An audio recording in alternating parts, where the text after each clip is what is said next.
nining taknaas sa kagabion. Aniya kami nining ikaduha nga gabi sa pagpakighinabi kanimo diha sa imong pulong ug sa pagampo. Gamhi kami pinaagi sa imong balaan nga espiritu nga ang mga pagtulun-an nga among madawat gikan kanimo karon maghatag kanamo og inspirasyon sa pagduol nga kanimo sa tanan nga panahon pinaagi sa pagampo. Salamat sa pagtubag kay kini among gihangyo sa ngalan ni Hesus. Amen. Amen. Igsoon ning taknas kagabion. Ang balaan nga kasulatan nagaingon diha sa Mark chapter 5 verse 1 verse 35 sa New King James Version. Ingon ri igsoon, "Now in the morning, having risen a long while before daylight, he went out and departed to a solitary place, and there he prayed." Dayag sa balaan kasulatan sa Mark chapter 1, mga kaigsunan, nga si Ginoong Hesus ang ato ang modelo, sa tanang modelo sa pagkamay ng puon. Sayo kayo sa kabuntagon, siya ming mata, ug aduna siya ay oras, ug aduna siya ay dapit, diin siya nagaampo.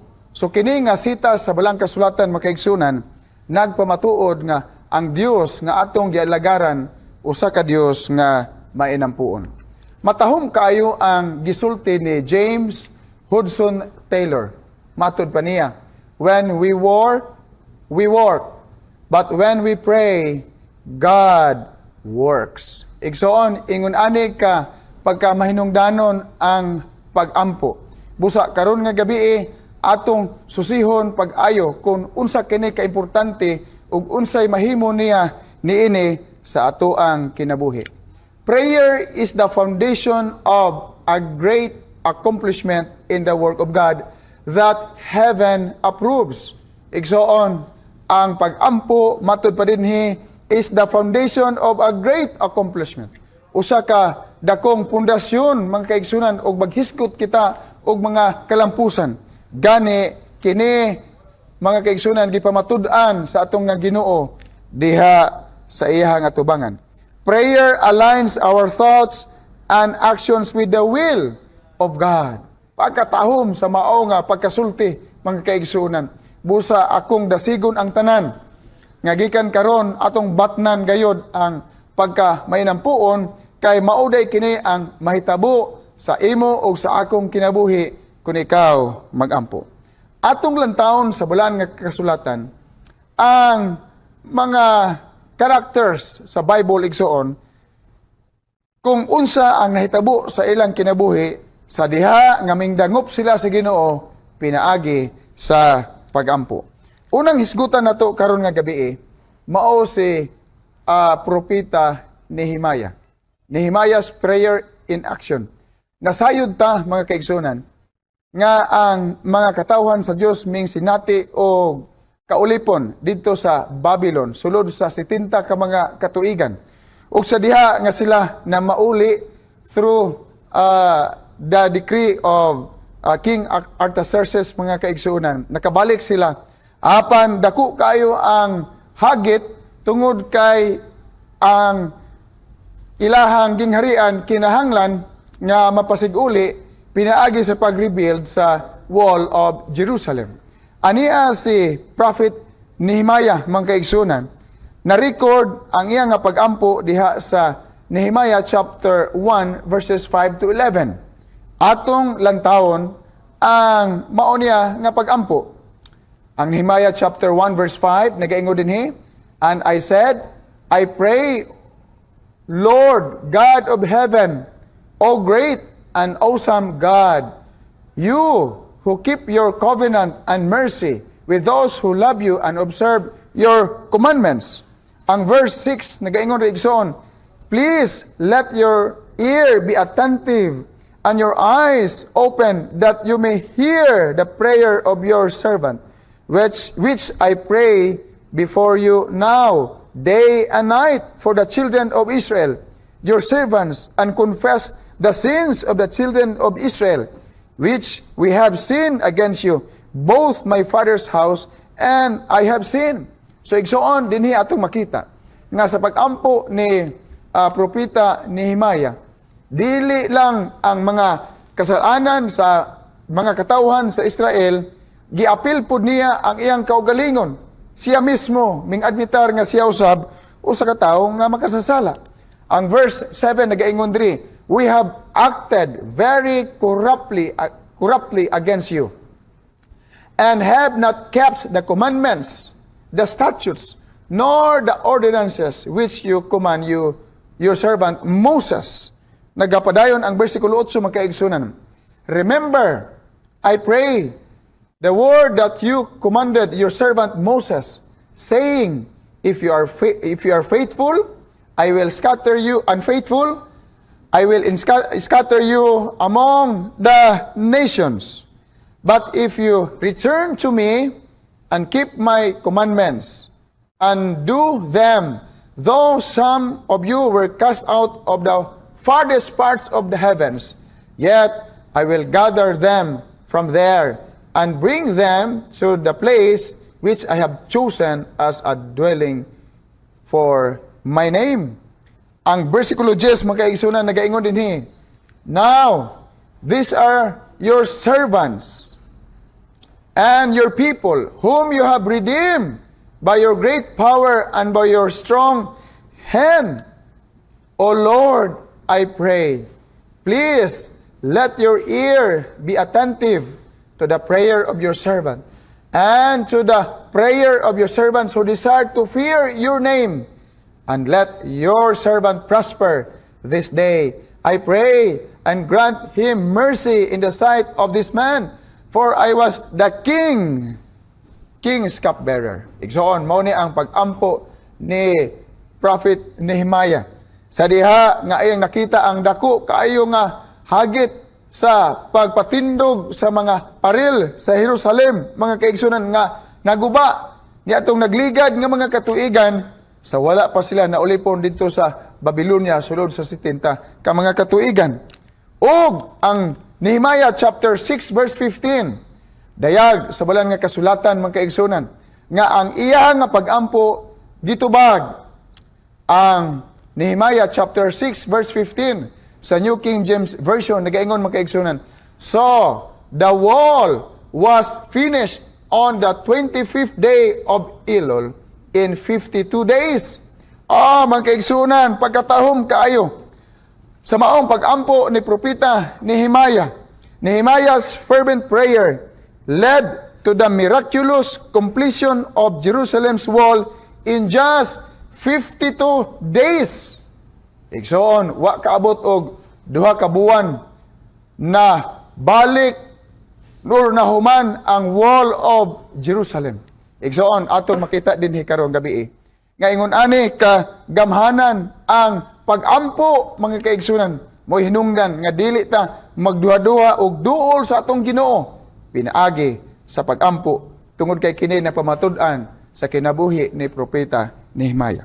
Lain na sab nga sugilanon mga kaigsunan, Esther's prayer in action.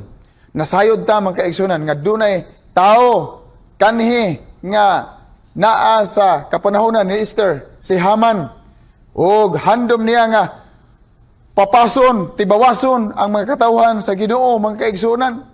Og dinhi ato makita ang sugilanon ni Esther nga siya maoy gigamit sa Ginoo diin ang mga katawhan sa Dios mamaluwas igsoon. Atong basahon ang sugilanon gikan nasayran ni Esther nga dunay plano si Haman nga pamatyon ang mga katawhan sa Ginoo o wad-on sa kasaysayan. Ug dinhi atong makita kini sa Esther chapter 5 verse 15. Ang sugilanon nagaingon, then Esther told them to reply to Mordecai. And verse 16 mingingon si Esther makaigsunan, go, gather all the Jews who are present in Shushan and fast for me, neither eat nor drink for 3 days, night or day. My maids and I will fast likewise. And so I will go to the king, which is against the law. And if I perish, I perish. Igsoon, dili basta-basta sa unang panahon. Mato ka sa hari nga wala siya masayod. Kung imong lantawon ang sugilanon igsoon, moingon nato nga daw sagol suicide ning gihimo ni Esther mga kaigsunan. Mo hinungdan nga ang tanan nga mga katawhan iyang gihangyo nga magpuasa, dinuyugan sa pagampo, bisan pa ang iyahang nga mga maids igsoon sa samang paagi, iya po giingnan nga magampo. Usa ka maisog nga statement ang iyang giingon igsoon, if I perish, I perish. Pagkatahom sa mao niya nga commitment mga kaigsunan. Og ang versikulo 17 nag-ingon, so Mordecai went his way and did according to all that Esther commanded him. Igsoon, ang sugilanon nagaingon nga ang tibuok katawhan nga mga Israelihanon nagpuasa ug nagampo sulod sa tulo ka mga adlaw. Ug atong tan-awon ang tubag mga kaigsunan. Naa sa Esther chapter 9 verse 1. Ingon dinhi, now in the 12th month, that is the month of Adar, on the 13th day, the time came for the king's command and his decree to be executed. On the day that the enemies of the Jews had hoped to overpower them, the opposite occurred, in that the Jews themselves overpowered those who hated them. So, igsoon, kabalo ko nga nasayod ka mo kaayo sa sugilanon, tungod kay sa makadaghan kini gihisgutan sa mga pagwali sa sulod sa iglesia. Unsa ang nahitabo mga kaigsunan? Ang mga katawhan sa Ginoo nga maoy giplanuhan nga pamatyon, ang nagplano maoy hinuon ang namatay. So, ang 9 chapter 2 sa Esther, mga kaigsunan, the Jews gathered in their cities throughout all the provinces of King Ahasuerus to lay hands on those who sought them their harm. Ug matod pa sa balang kasulatan, and no one could withstand them because fear of them fell upon all people. Igsoon, kung inyong lantawon ang mao nga sugilanon, ingon ani ang pagtubag sa Ginoo sa iyang mga katawhan. Ang tao nga naninguha nga sila mga matay, mao hinuon ang nahikabsan sa iyang kinabuhi. So God honored their prayer. God honored their humility and prayer. The plan to annihilate them, reverse to their enemies. And God acted on behalf of His people. Igsoon, kung ang Ginoo gayud di ay atong dangpan, pinaagis pagampo, dili kaduha-duhaan, nga siya gayud di ay mutubag sa ato nga mga pagampo. Ang ikatulong nga sugilanon sa balang kasulatan, ngini nga kagabion nga atong paghisgutan makaigsunan, mao ang pagampo ni Daniel. Kung inyong nakita ang sugilanon sa Daniel chapter 2, nasayod ta diha sa mao nga sugilanon makaigsunan nga si King Nebuchadnezzar nagdamgo siya. Sa unang panahon igsoon, basta kay ang hari magdamgo, big deal kay na sa ilang kapanahonan. Kay alang nila ang gods naghatag nila og mensahe. Mao na nga ang pagdamgo sa mga hari sa unang kapanahon, gusto nila dayon og dunay immediate nga interpretation. So igsoon, kung inyong basahon ang tibuok kapitulo sa Daniel chapter 2, niini nga mga panahon sa diha nga gipatawag ang mga wise men, si Daniel og ang iyang mga kauban wa gyud gipatawag kay nasayod sila nga kung ma-interpret ang damgo sa hari, dunay gasa apan sa diha nga wala matubag ang hangyo o handom sa mao nga hari kansang iyahang damgo mahubad o masaysay, o ang hari na suko man kaigsunan. O sa iyang kasuko, ang balang kasulatan sa Daniel chapter 2 ato makita diha nga gusto niya ipapatay ang mga wise men. Nini nga panahon na day makaigsunan, akong na sa sige na kog pagduki-duki naglantaw aning Daniel chapter 2, si Daniel og iyang mga higala si Shadrach, Meshach ug Abednego mao pa di ay pagka human nila sa ilahang pag-eskwela aning panahon na. Murag mao pa gyud ilang paggraduar diha sa universidad sa Babylonia, mga kaigsunan. Og niini nga panahona, si King Nebuchadnezzar gihatagan sa Ginoo og damgo. Og sa diha nga mingadto si Daniel sa hari, minghangyo og gamayng panahon aron sila magampo mga kaigsunan, kauban siyang mga kaubanan. Ang versikulo 17 nag-ingon, "Then Daniel went to his house and made the decision known to Hananiah, Mishael, and Azariah, his companions." So kung imong nakita mga kaigsunan, wala mag-inusara si Daniel sa iyang nga pag-ampo, kundi iyang giapil ang iyang mga higala. Og ang versikulo 8 nag-ingon, "That they might seek mercies from the God of heaven concerning this secret, so that Daniel and his companions might not perish with the rest of the wise men of Babylon." Pagkatahom sa kinaiyan ni Daniel, ang iyahang mga kaubanan nga mga wise men sa diha nga gipatawag sa hari, wa gyud siya apila. Apan karon igsoon atong makita nga si Daniel, ang iyang paghangyo sa Ginoo, mas fair sila, apil iyang mga kaubanan nga wala nag-inbitar kaniya. Ug ang bersikulo 19 nag-ingon, "Then the secret was revealed to Daniel in a night vision. So Daniel blessed the God of heaven." Igsoon, kung imong basahon ang versikulo 19 ngadto sa versikulo 23, mingbuhagay ang pagpasalamat ni Daniel tungod kay ang Ginoo nagpadayag ngadto kaniya og sa iyang makaubanan mahitungod sa damgo ni King Nebuchadnezzar. Igsoon ko ning takna sa kagabion, labi na gyud sa mga kabatan-unan nga niya karon nagapaminaw, ako kamong ingnon, a prayerful youth is a powerful youth. Ang mga batan-on nga mga mainampuon, mao to ang hutong, umao kana ang hutong sa mga batan-on nga adunay gahom. Mao na nga si David Yancey, ganahan ko sa iyang giingon, tungod kay ang Ginoo man di ay mo'y atong dangpanan sa atong kalisod. Siya man di ay atong dangpanan panahon sa mga hagits kinabuhi. Siya man di ay atong dangpanan o wa na gyud tay lain nga kapaingnan. Si David Yancey nagaingon siya, kinahanglan nga atong masinati si Ginoong Hesus, know Him. Kaya ang labing tinuod mga kaigsunan o mga batanon, ug wa ta makaila kung kinsa si Ginoong Hesus sa atong kinabuhi. Dili ka makalaom niya, dili ka makasalig niya. Kay lagi, wala ka man makaila kung kinsa siya. Muna nga nakabasa ko sa Espiritu Stagna, if you have tasted and seen that God is good, you will always have something to say concerning about Him.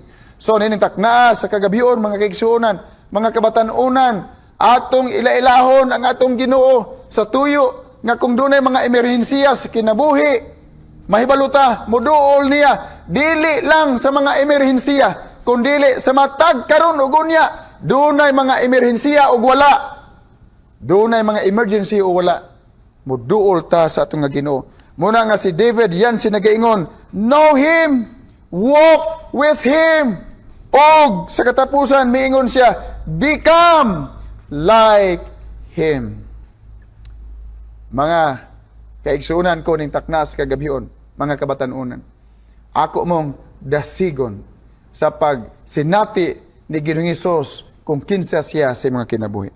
Ang ikaapat, mga kaigsuunan, atong hisgutan karon nga gabi og lantawon ang kinabuhi ni King Hezekiah. Hezekiah's prayer in action. Atong makita din sa 2 Kings chapter 19 verse 14 to 19 nga nakadawat siya og suwat, mga kaigsuunan. Nakadawat may unta og love letter ning ihang nadawat kay medyo nindot. Hapan ang balang kasulaton atong lantawon igsoon ug unsa ning suwat nga iyang nadawat.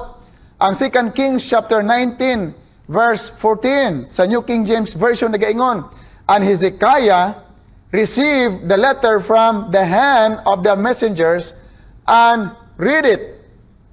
And Hezekiah went up to the house of the Lord and spread it before the Lord. Igsoon sa kadlaw niya na nakadawat si Hezekiah og suwat. ug ang nakanindot mga kaigsunan kay ang suwat iyahang gibuklad sa tubangan sa Ginoo. Igsoon, karon nga gabi ako mong sultihan ug doon na tay mga problema dai no dili ginato kinini ang magpanagana ta og duol sa ato nga Ginoo. We will spread it before the Lord. You cannot burden Him, you cannot weary Him, mga kaigsunan. So spread it before the Lord. Now, atong padayonon igsuon kay kini nga suwat naghatag man niya kahasol. Og tungod kay naghatag man kini niya og kahasol igsuon, ang bersikulo 16 nagaingon, then Hezekiah prayed before the Lord and said, O Lord, God of Israel, the one who dwells between the cherubim, you are God, you alone of all the kingdoms of the earth, you have made heaven and earth. Mo kini ang pagampo niya. Ang bersikulo 16, truly, Lord, the kings of Assyria have laid waste the nation under lands. Padayon ta sa bersikulo 18. Matod pa din himang kaigsunan ang bersikulo 18. And have cast their gods into the fire, for they were not gods, but the work of men's hands, wood and stone. Therefore, they destroyed them. Iksoon, nagapadayon ang balang nga kasulatan sa bersikulo 19. Now, therefore, O Lord our God, I pray, save us from his hand, that all the kingdoms of the earth may know that you are the Lord God, you alone. Igsoon, kabalo mo sa pagampo ni Hezekiah, iyang giingnan ang Ginoo. Ginoo, ikaw ang among Dios nga buhi. Ha? Makaako ka murag bag imong iyang gisulti nga makaako ka nga dili minimo luwason. Ikaw nga Dios buhi among gialagaran, kining among mga kaaway, mga katawhan nga nagsimba og mga Ginoo nga hinimo sa bato ug kahoy pinaagi sa mga kamot. Ginoo, dili ba nimo sila pagahukman? Igsoon, human sa pagampo ni Hezekiah, atong nakita mga kaigsunan diha sa 2 Kings chapter 19 verse 35 to 37. Here you can see God's remarkable deliverance. Igsoon, unsay tubag sa Ginoo? Pagkatahom sa tubag sa atong nga Ginoo mga kaigsunan.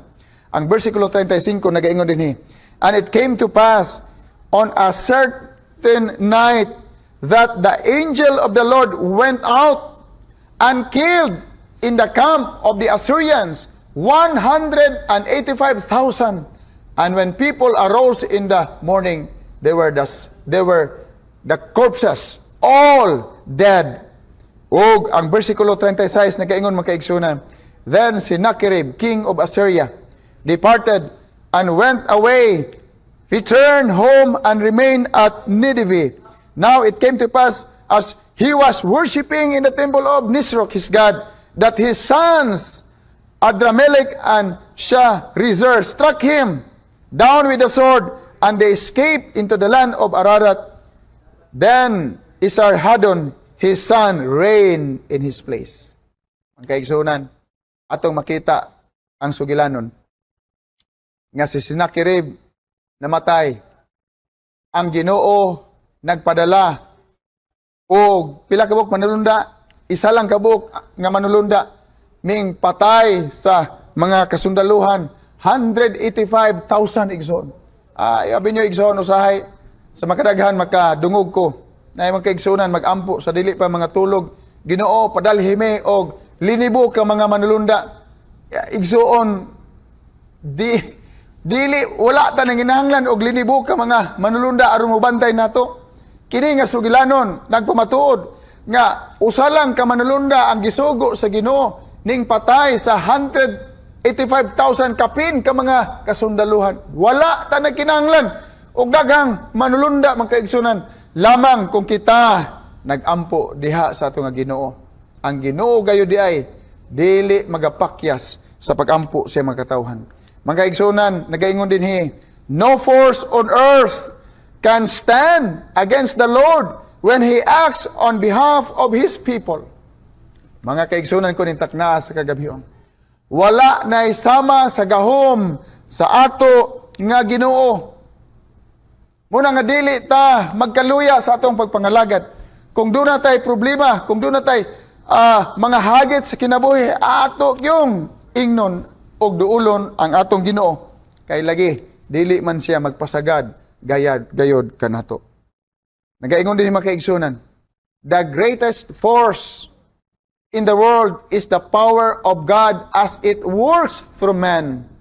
If we are in the Lord's mission, we are entitled to the Lord's help.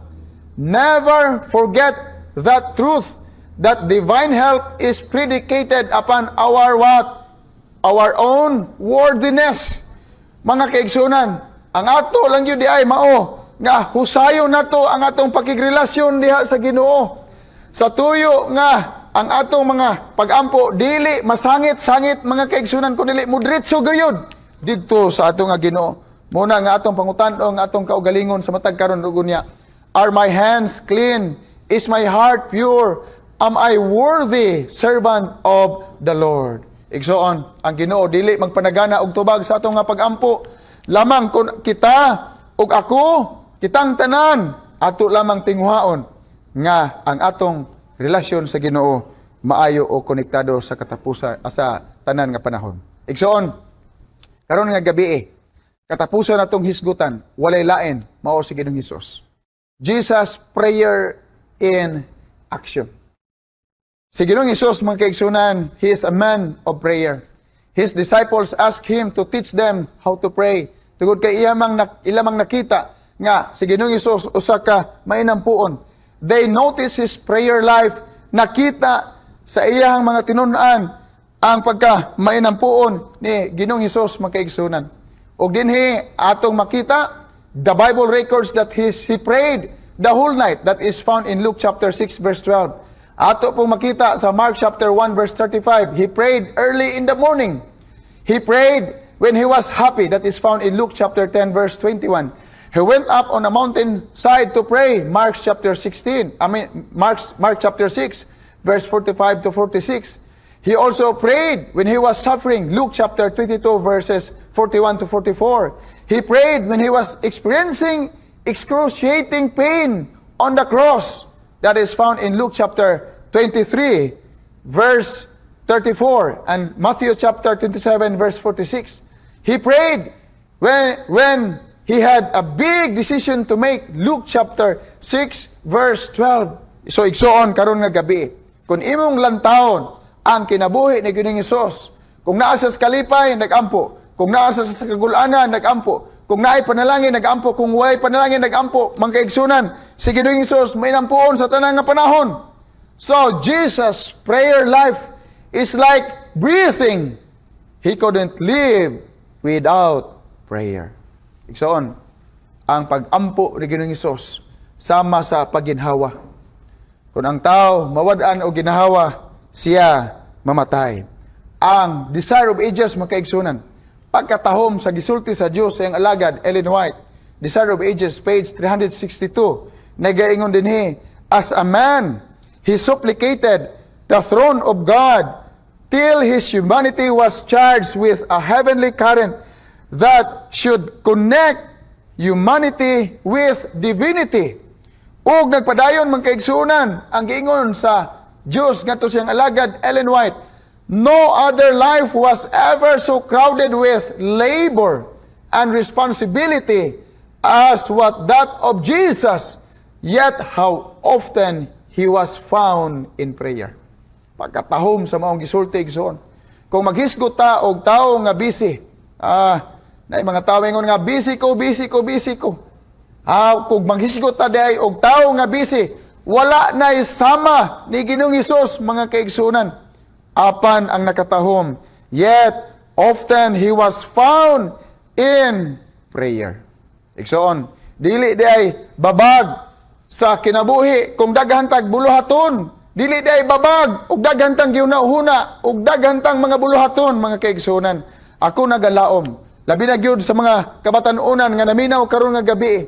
Akong handom nga sa diha nga kita magakabisi sa mga buluhaton sa eskwelahan, sa puloy-anan, o bison pa man sa buluhaton sa ato nga Ginoo. magkabisi kita mga kaigsunan apan mas mulabaw kita og kabisi sa paghatag og panahon sa ato nga Ginoo.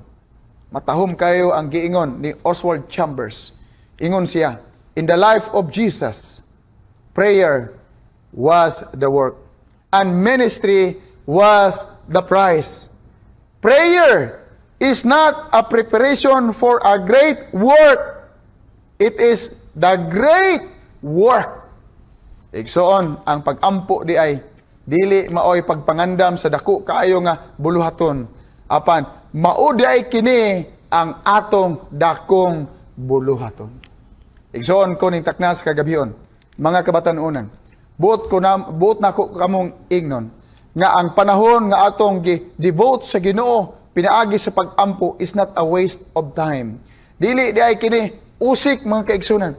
Dahil mga tao nga usikan kayo sa usa ka oras, duha ka oras nga ilang nakita nga nag-ampo ka o nagbasa og Biblia.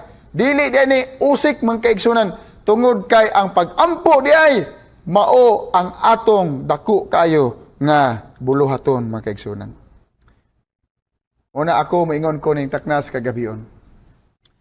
Before implementing youth events like Global Youth Day, Pathfinder Day, PCM Day, Adventurer Day, and even this week of prayer, we must fervently pray because prayer is crucial and foundational to productive and fruitful ministry programs. Igsoon ko ning taknas kagabion. Ako magaingon, bisan pa di ay og unsa ka tahom sa mao nga programa, bisan pag unsa ka maayo sa mga plano, kon kini dili nato sagulan og apilan sa pag-ampo og pagduol sa ato nga Ginoo, dili gayud kini mulampos kay si Ginoong Hesus nag-ingon man, without me you can do nothing. Di pa matud-an kini mga kaigsunan sa giingon sa alagad sa atong Ginoo sa Desire of Ages page 249. Ingon dinhi, apart from Christ our work is fruitless.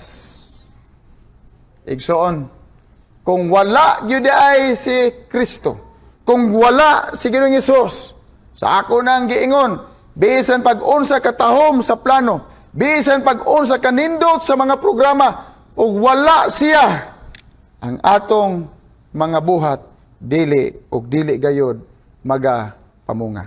Makaigsunan ko ning taknas kagabion. Sa dili pa nato tapuson ang atoang mensahe, adunay mga practical suggestions to prayerful actions. Number 1, makaigsunan, o mga batanon, establish a prayer network. Okay? Establish a prayer network. Identify the passionate. Diha sa inyong mga iglesia, diha sa inyong mga eskwelahan, kung kamo membro man sa Amaykos, dunay mga batanon diha nga hilabihan gyud ka passionate sa pag-ampo.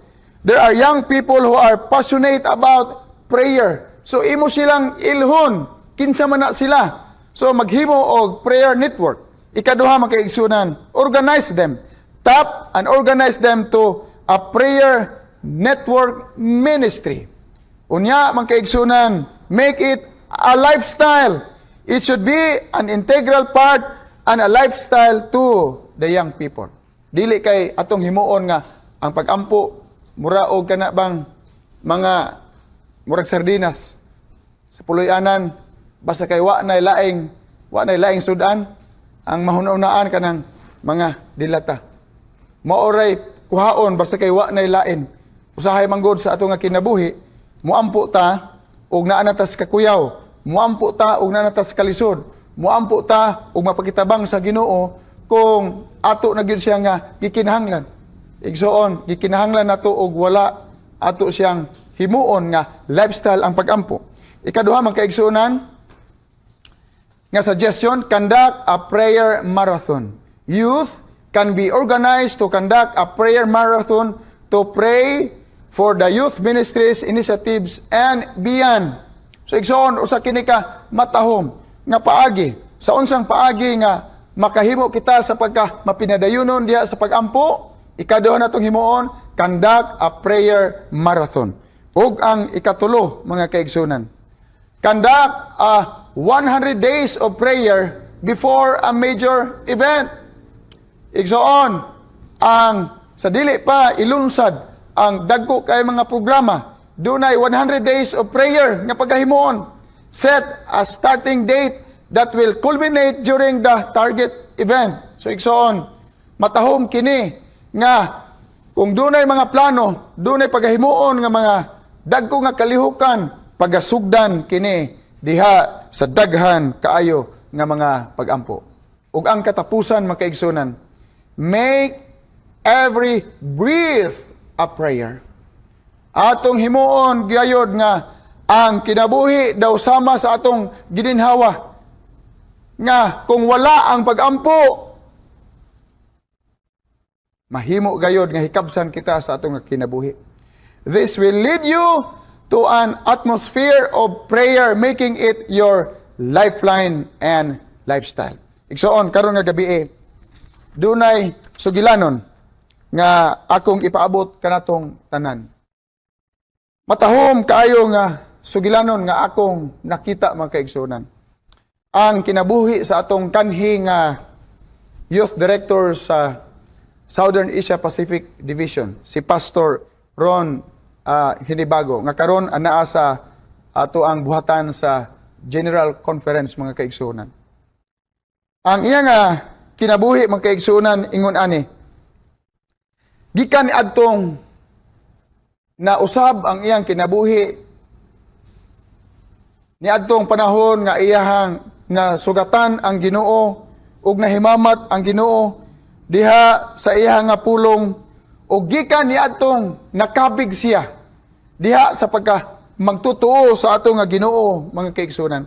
Gahandom usab siya nga mo kabig og uban nga mga katawhan. Usa ka adlaw ni ana nagampo siya sa Ginoo. Iyang giampo sa Ginoo nga giyahan siya sa mga katawhan nga nagkinahanglan og Bible studies. Kabalo mo unsa iyang gihimo, mga kaigsunan? Naghimo siya og prayer and fasting. Mga batan-on mo niyang gihimo. Ingon siya, Ginoo, palihog imo man kong giluwas gikan sa kangilaran sa kalibutan, imo man kong giluwas gikan sa akong pagkamakasasala. Tabangi pug ko karon nga imo kong giyahan ngadto sa mga katawhan o kaha mga batan-on nga nagkinahanglan og giya pinaagi sa mga pulong. So ang nahitabo ato, mga kaigsunan, naghimo siya og prayer and fasting. Nagampo siya, giubanan pod og puasa, mga kaigsunan. Og nahitabo kadto sa panahon sa Christmas. Og pagkahuman sa New Year, mga kaigsunan, balik siya sa iyaha nga tulunghaan og nag-eskwela. Uy, wala lang damha, dunay usa ka babaye nga ginganlan og si Arlen. Mingduol kaniya og minghangyo nga ang babae miingon, pwede ba nga imo ming Bible studyhan? So igsoon, si Arlen og iyang duha ka mga kauban nag-Bible study sila. Og sa nagligad ang panahon, mga kaigsunan, gikan atong tulo ka mga batan-on nga nagpa-Bible study. Naunsa ba nga ang tibuok naman nga classroom nga mga estudyante na-apil naman sa mao niya nga Bible study. Og tungod niya na, mga kaigsunan, ang iyahang maestra sa physics nagsuggest, giingnan siya nga ang maayo nimong buhaton, i-enroll na lang na sila sa Voice of Prophecy. Igsoon, daghan siya nga mga estudyante dito nga gi-enroll. 50 kapin na ay Iglesia ni Cristo, doon ay born again, doon na po yung mga Protestant, doon na po yung Catholic. Nga gi-enroll niya sa Voice of Prophecy. Mga kaigsunan, miabot ang panahon nga nakahuman sila sa Voice of Prophecy. Ug doon ay 50 kapin ang ni graduar. Ug ang Ginoo nagpakamaayo sa iyang buhat, mga kaigsunan. Ug matud pa sa sugilanon, gikan ni adto dunay nabautismuhan nga 8 ngadto sa siyam ka mga batan-on, mga kaigsunan. Og mao na siya sinugdanan di ay sa Lumel Seventh-day Adventist Church sa Silang, Cavite, mga kaigsunan. O kana nga iglesia hangtod karon nagatubo nga iglesia. Igsoon ko, matahom kayo ang gisulti sa iyang alagad Ellen White. Ang Diyos nagingon siyang alagad Ellen White, those who will devote some time every day in meditation and prayer unto the Bible study of the Scriptures will be connected with heaven and will have a saving influence around them. Oh, mga kaigsunan, kung nahitabo ni sa kinabuhi ni Pastor Ron Hinibago, sa diha nga siya nakasinati kung kinsa si Ginoong Hesus siyang kinabuhi, sa diha nga iyang naila si Ginoong Hesus siyang kinabuhi, siya adunay kaikag na sa pagmantala ngadto sa uban kung unsay nahitabo og nahimo ni Ginoong Hesus sa iyang kinabuhi, ug siya nahimong panalangin ngadto sa uban ug nahimong influensya, maayong influensya ngadto sa uban. Mga batan-on, ingon ani ang mahitabo sa atong nga kinabuhi. Kung ikaw mag-devote sa matag adlaw diha sa pagampo and meditation ug kabahin usab sa pagtuon sa pulong sa atong nga Ginoo, kita mahimong konektado sa atong Dios nga naa sa langit ug ang atong influensya makahimo usab nga makapausab sa mga katawhan nga wala pa diha sa kamatuoran. Sa katapusan, ako magaingon nining takna sa kagabhion. Prayer is not a lifeless inactivity. May maingon nga, kaburing pud anang masigigampo. Ako mong ingnon. Gikan ni adtong mga katawhan nga atong hisgutan sa balang kasulatan. Prayer is not a lifeless inactivity. It is full of life. It is connecting yourself with the living God. Gawas pa niya na mga kaigsunan. It is a blessed meeting with the divine council. And who are they? God the Father, God the Son, and the Holy Spirit. Igsoon, kung ikaw o ako di ay mag-ampo, ang presensya sa Diyos Amahan, presensya sa Diyos Anak o sa Diyos Espiritu Santo, anaa.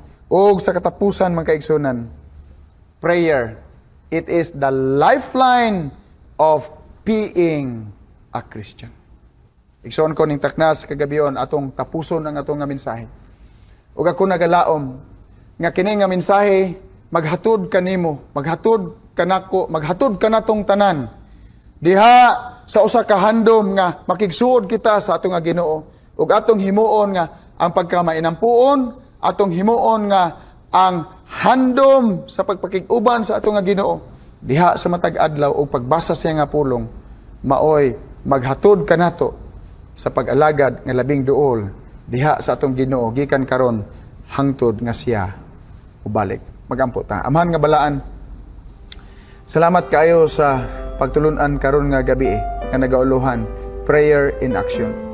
Dayag sa balaan nga kasulatan among nakita kung giunsa nimo pagtubag ang pag-ampo ni Esther, pag-ampo ni Hezekiah, pag-ampo ni Daniel. Ug amo usab nakita ang pagkamainampuon nga kinabuhi ni Ginoong Hesus. Ginoo, tabangi mi nga gikan karon mauman ang nga espiritu ang among batnan. Nasayod mi nga gikan sa among pagtuon karon ang kinabuhi safety kung anaa kanimo sa tanang nga panahon. Busa tabangi mi nga ang espiritu sa pagkamainampuon mao'y among batnan sa tanang nga panahon sa tuyo nga kami adunay lig-on ug himsog nga relasyon dinha kanimo. Salamat nga ikaw magatubag sa mong pag-ampo karon. Salamat nga ikaw magadawat kanamo. Kay kini mong gihangyo sa ngalan ni Jesus. Amen.